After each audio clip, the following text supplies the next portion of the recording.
Na ovom času počinjemo da radimo konjunktiv. Konjunktiv je jedan glagolski način i kao glagolski način on može imati svoja vremena i svoje stanje. Konjunktiv u srpskom ne postoji kao način, međutim postoji u većini romanskih jezika koji se danas govore i konjunktiv izražava, to jest ne izražava neku realnu radnju, neku radnju koja se odvija, već izražava prosto neki odnos subjekta prema toj radnji. Detaljnije o upotrebi i značenju konjunktiva govorit ćemo na narednim časovima, a sada ćemo samo vidjeti kako se konjunktiv gradi i od čega i kakvi se konjunktivi postoje u morfološkom smislu.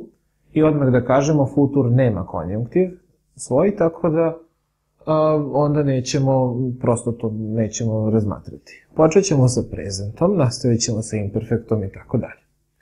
Dakle, prezent, aktivni, za početak, ima ovakav konjunktiv. Ovi su završeci NST, MUST i SNT, koje smo već ranije viđali. Ovde obično stoji O za dosta ovih vremena, međutim videli ste da O i M alterniraju u prvom licu jednine, u slučaju konjunktiva uvijek će biti M.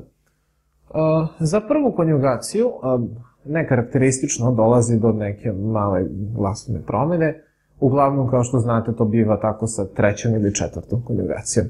Ovde vidite prezent, to je konjunktiv prezenta aktiva, dobije se na sledeći način. Naravno, treba nam prezentska osnova.